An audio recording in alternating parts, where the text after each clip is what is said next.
secret between us is that you've been my go-to person for medicine for years. We've known each other. We've worked at the same places for years. So it's like, Great. I'm not hitting you cold. I mean, it's like, No, this is why I wanted to talk to you. And that's why right. I signed up for it because, it's helpful. All right.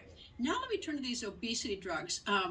You know, first of all, yeah, I read that one of them, at least Ozempic, has been around for a long time for diabetes. Yep. So the big picture on these, they're called GLP-1 agonists. Almost 20 years ago, the first one was FDA approved to help people manage type 2 diabetes. Then, as you know, because I know you have at least one doctor in your family, as a group of lawyers, what happens in medicine is sometimes we stumble upon another indication or utility for a medication just by observation, right? That's, we're trying to be astute scientists. And when we have a lot of people on a medication for one thing, if we start to see another outcome, that can oftentimes evolve into a different indication. And that's exactly what happened with the semaglutide class of medications. And gosh, I remember 10 years ago, which is when I was getting board certified in obesity medicine and getting my master's in nutrition, that it was already well known that these drugs resulted in significant weight loss. So it wasn't until just in the last 2 years that they got an FDA approval for treating obesity or the condition of overweight with a complication. And look, I want to be crystal clear. It's not a band-aid on the problem, right? It's not like take these medications and go out and have, a half a dozen donuts and some pizzas.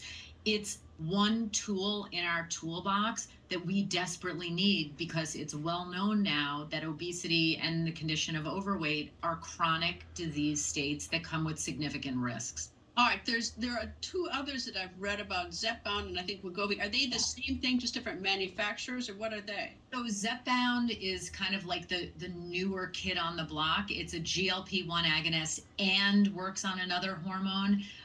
The brand name is Mounjaro or Zepbound, so tends to be a little more effective in terms of weight loss. Most of these drugs have to be injected because otherwise they get kind of broken down in the stomach, not in a good way. So I think that we have to realize that in the whole arsenal of what we have to combat the condition of obesity, these are one part of the FDA approved medications. There are others. There are about 5 others also. All right, when you say injection, when I first thought, I thought, oh, who's going to stick a shot in themselves? But they're actually, these injectors are very simple. They just up to your skin and apparently snap it in. It's harmless. It's easy. It's not like an injection that I would fear. No, no, no, no, no. Trust me. Even I think the most needle phobic person, they're very small. They can go generally into your stomach fat, or they can go in your thigh. Very, very easy to self administer. But with anything, the cost needs to come way down. Insurance companies need to cover it more. It's inconceivable to me that insurance companies aren't covering it more because if I were just responsible for the bottom line in terms of not health but dollars and cents, I would say, okay, how much is it going to cost me to treat a person with obesity for cancers and heart disease and musculoskeletal problems and skin problems and mental health issues versus let me just cover this medication so that those things could be avoided. So cost definitely has to come down and access has to go up. I mean, it's quite amazing. I talked to some doctors at the Mayo Clinic about it recently, and it's incredible for heart. I mean, you talk about obesity, is that like people who are overweight, it's like they're carrying around a bunch of bricks, basically the extra weight, and it's very difficult, on the heart. And so, if you can take that weight off, your heart is a muscle; it gets healthier. 100%. And so it just got an FDA approval to lower the risk of heart attack, heart disease related deaths in people with existing cardiovascular disease who were overweight. So I think you're going to start to see other benefits to these medications, just like we did just for weight loss. Another interesting observation, and I'm sure you've heard about it, if not already talked about it on your show, is it's being discovered that people with alcohol compulsive behaviors are actually drinking less. They may be using fewer recreational drugs on these because of the way it affects the reward center in the brain. So look, I can't emphasize this enough. It's not a quick fix. It's not like candy. There are some real risks to it, but there are some major benefits as well. And, in case anyone has forgotten, we have a major obesity epidemic in this country, and other parts of the world do as well. So anything we can do to put a dent in that, in my opinion, is welcome at the table, pardon the pun. Well, we talked about the insurance thing. It's frightfully expensive. It's about $1,000 to $1,400 a month for a month, and which is it is terrible. I think the insurance companies, they'd be smart to do this. How long do you have to? How long do you have to stay on it? Can you stay on it forever, or do you begin to look like a scarecrow? I mean, what's So here's the interesting thing, and I actually talk in the first issue of my newsletter about the potential, the question mark of, will we start to see the Ozempic type drugs as prevention for midlife weight gain, right? We know it works as treatment. Are we going to start to see people using it initially off label? They probably already are, to prevent weight gain. And I think probably the answer is yes, at lower doses or spaced out in terms of frequency. But I think in terms of how long you need to be on it, it's important to understand there's a goal weight, there's an ideal weight, right? It's going to be different for everyone based on how far overweight they're starting.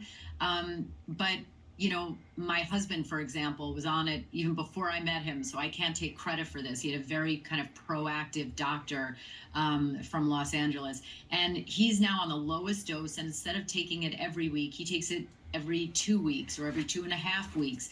And his cholesterol levels have never looked better. They're better than mine. His weight is stable. He's in phenomenal shape. And so I think that you're going to start to see kind of off-label individually tailored management of people on these medications. But, like anything, is there potential for abuse? Sure. And, even though it's well tolerated and the safety profile is really, really good, that doesn't mean that, you won't see more adverse side effects. The more people taking it, the more you're going to see that. Well, I've read about and heard about people having a rebound effect from getting hooked on nose spray of all things. And all of a sudden, when you go off, I mean, that's, which it says use only 3 to 4 days. And believe me, that's a wise thing to do. Is there, when you go off this, do you have sort of a rebound effect? Do you all of a sudden gain your weight back?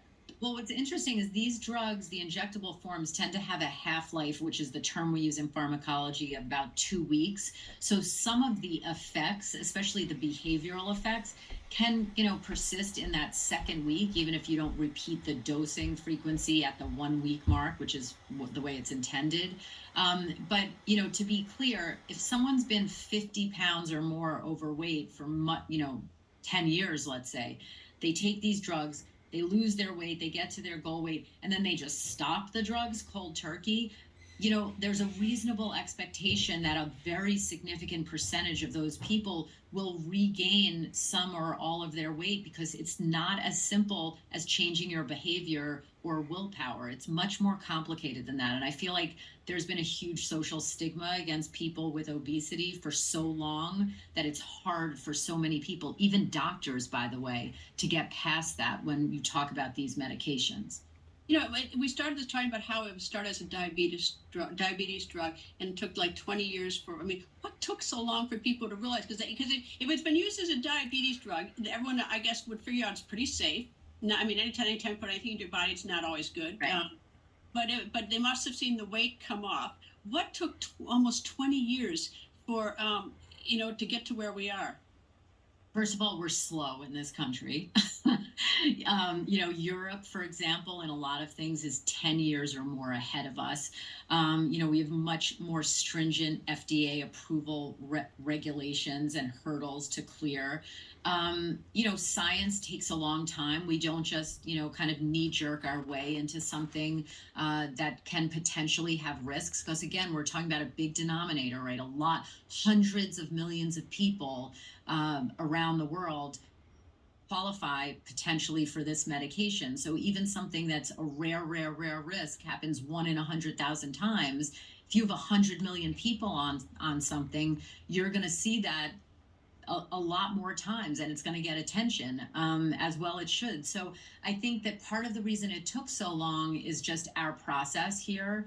The scientific process takes time.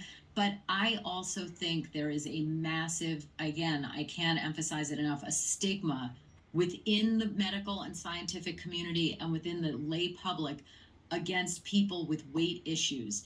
And look, I'm embarrassed to admit, Greta, I had it myself before I went back to Columbia, my alma mater, to get board certified in obesity medicine and to get my master's in nutrition. I thought it was simple as eat less, move more. It's not. It's not, right? Very few people who are obese actually want to be obese, right? I would say pretty much none. And so it's not as simple as just have some carrot sticks and you'll lose the weight. It's metabolic and hormonal and genetic and environmental and behavioral. And so we should be aggressive with treating that. You know, if you came to me and said you were depressed or you had high blood pressure, I would say, well, you should try meditation and eating a healthy diet.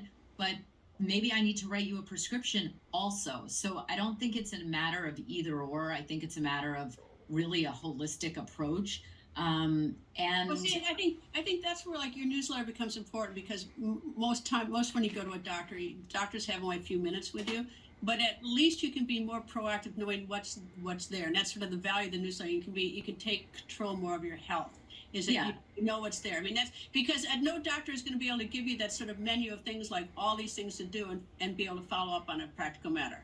and what you're getting at, Greta, which I know you're a big advocate of, is, and this is where you've made, you know, such an impact in your career as a journalist and as a lawyer, is it's one thing to have access to information, right? We all have this. We all have a screen. We all have a keyboard. We can look up information. That's not the same thing as analysis and interpretation of that information. And so that's why I started Agenda. And by the way, I didn't tell people yet, I'm bad at self-promotion. They can go to my Instagram at DRJ Ashton to sign up for free for the newsletter. It comes weekly.